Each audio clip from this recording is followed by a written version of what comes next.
Olá, meus amigos, eu sou o João Francisco Clouzet, apresentador do programa Gestão em Foco.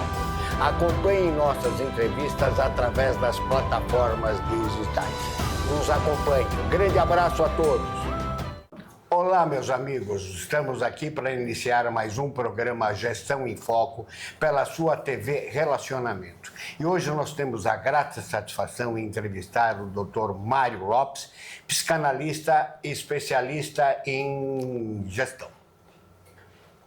Tudo bem, Mário? Como vai? Tudo bem, Prazer João. em recebê-lo. Muito obrigado por participar da nossa entrevista. Obrigado. Queria que você falasse um pouco mais da sua especialidade, da sua expertise, porque a gente sabe que o ramo da psicanálise ele tem várias facetas. E eu queria que você falasse sobre a sua faceta. Você é especializado em neurociência. Neurociências. Então, e é isso que a gente queria que você nos contasse e mostrasse para o nosso público quais são as facetas que a neurociência pode agregar numa gestão comercial, gestão pessoal, enfim. Muito obrigado pela oportunidade, boa tarde, bom dia para todos que estão nos assistindo. A psicanálise é um campo realmente bastante amplo de conhecimento, é um campo bastante amplo de pesquisa, e quando está complementado pelas neurociências, ele se torna assim um universo quase que inesgotável. Através da neurociência, nós entendemos muito bem, eu diria exatamente, como é que funcionam os mecanismos cerebrais, como é que funcionam as nossas ligações, como é que funcionam os caminhos neurais. As nossas sinapses, neurônios, né? Como funcionam todas essas sinapses e o que nós podemos fazer, aonde nós temos que trabalhar para estimular as partes específicas do cérebro para o que nós temos em mente. Como, por exemplo, a atenção. O que eu preciso fazer para reforçar a atenção, para fortalecer o mecanismo de atenção? Muito interessante. Como que eu faço para entender os canais de comunicação da pessoa e poder conversar, estar com ela, corpo e alma naquele processo de comunicação? Muito legal, doutor Mário. Então, e aí, doutor Mário, é o seguinte, tem partes do cérebro que são focadas em determinadas atividades. Lobo frontal, coisa e tal, aí é memória, não memória, isso é muito interessante, né? Isso é interessante. Por exemplo, uma coisa bacana de nós entendermos, já que você falou do lobo frontal, essa parte aqui do cérebro é a última parte que é desenvolvida no ser humano, é a parte mais recente. Ela acaba se amadurecendo por volta dos 23, 24 anos de idade. Não é por outra razão que até aí muitas pessoas têm um comportamento assim meio adolescente, meio infantil. E onde nós temos todos os mecanismos de cognição.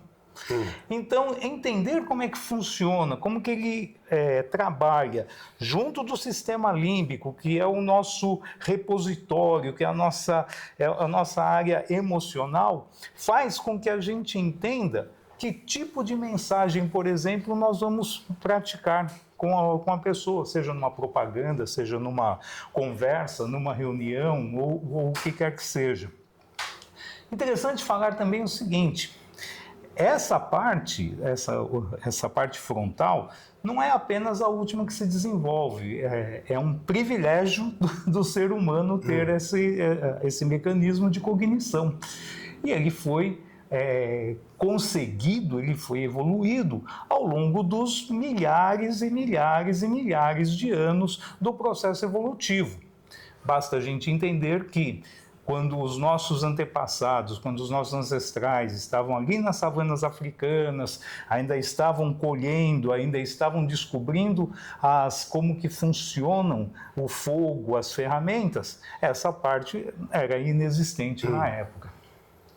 Muito legal. Agora, doutor Mário, explique para a gente quais são os principais problemas que o senhor está detectando nas empresas com o ser humano. A gente sabe que tem burnout, tem vários problemas que são ocasionados não só pelo ambiente de trabalho, mas com uma conjunção entre ambiente de trabalho, a forma como o profissional pensa e daí por diante.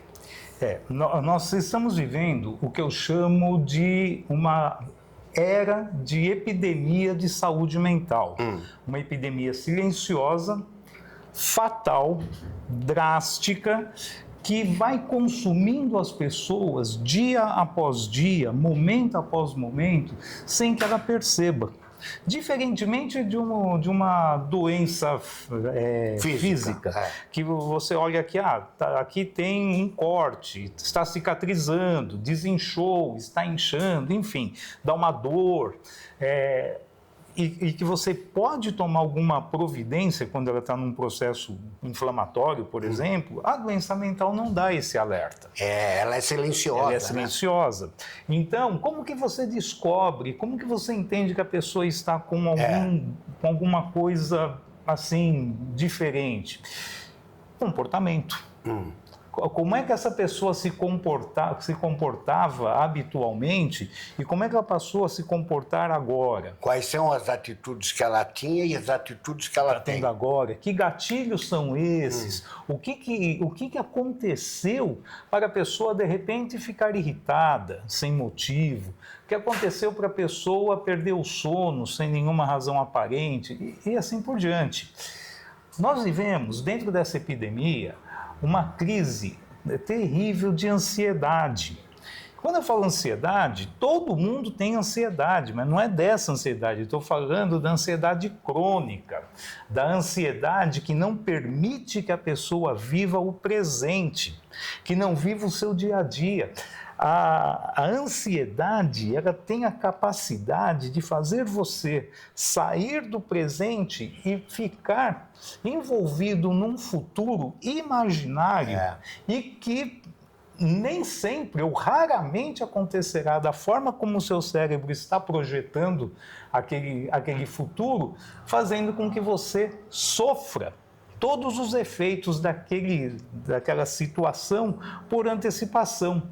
Isso é ansiedade. E aí você acaba tendo medos que não existem, né? Ansiedade e medo andam de mãos dadas. Né? E aí paralisa a pessoa para fazer outras atividades. Muitas vezes a pessoa tem vontade de desenvolver, mas tem aquele medo da ansiedade. Será que vai dar certo? Será o que as pessoas vão dizer? E isso paralisa. O ansioso normalmente pensa assim, não vai dar certo. Normalmente. Eu tenho certeza que não vai dar certo. Não deu antes, não vai dar agora. É um pensamento fatalista. E a história do desenvolvimento humano explica isso. Por que o homem tem dotado desse pensamento negativo? Porque quando o homem estava, mais uma vez, lá nas savanas, no processo evolutivo, no início, eles só tiveram uma forma de conseguir sobreviver, já que o homem não tem garras poderosas, não dá saltos extraordinários, não tem uma força descomunal. A forma que eles tiveram foi trabalhar em grupo, entender como que funciona o compartilhamento das atividades, a divisão de tarefas e olhar para o inimigo muito mais poderoso, aonde ele está, o que ele pode fazer e como ele pode atacar. Então o homem foi criado durante milhares de anos na defensiva, para não ser devorado, para não ser comido. Eu sempre digo que nós vivemos num mundo moderno com um cérebro antigo. Porque o cérebro, ele é o mesmo. Falar que a sociedade mudou, que as coisas mudaram, isso não é uma verdade total. Não é. Pode ter mudado a tecnologia, pode ter mudado a velocidade com que você chega em alguma coisa, mas a forma de pensar, os mecanismos cerebrais são rigorosamente os mesmos. Doutor Mário, como é que a gente trata isso? Através da psicanálise, psicoterapia? Qual é o método melhor para que a gente consiga, não digo a gente consiga conviver e até se livrar dessas ansiedades? Terapia é autoconhecimento, é um desafio. É um desafio muito grande, porque a terapia é um processo de descascar a cebola. É um processo de você ir entrando camada e mais camada e mais camada, numa profundidade tal que você encontre a razão, a causa daquele problema, daquele comportamento. Usamos para isso muito eficiente a TCC. É uma modalidade muito reconhecida, tudo bem. Muita gente usa com muito sucesso algumas ferramentas das terapias integrativas, que são muito eficientes, usadas, adotadas e reconhecidas pelo SUS, como, por exemplo, o reiki, como, por exemplo, a aromaterapia, como, por exemplo, ervas e assim por diante. Podemos trabalhar com hipnoterapia. A hipnose, isso é fantástico. Deve ser fantástico, muito bom. Quando você trabalha com a hipnose associada com a neurolinguística, você tem uma combinação de ferramentas extraordinárias. Porque a pessoa vai buscar dentro todos aqueles problemas que ele precisa jogar fora. E reconhece. Por isso que eu falo que é um processo de autoconhecimento. Não é fácil, terapia é para os fortes, porque não é fácil você olhar de frente para os seus problemas e tentar resolvê-los, não é simples.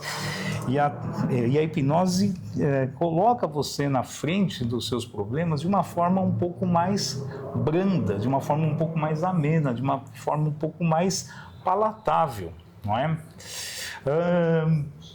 Enfim, nós temos, dentro do mundo da psicologia, tem várias abordagens, vários métodos. Eu citei somente a TCC, a gente pode falar da teoria de esquemas, tem vários. Mas eu acho que, acima de tudo, João, o que interessa, o que importa é a pessoa querer olhar para si. Ter vontade de se conhecer. Esse é meio passo, meio caminho andado para o sucesso do processo. Qual que é o problema? A maioria das pessoas vem até nós quando está na crise. Exatamente. Aí é complicado.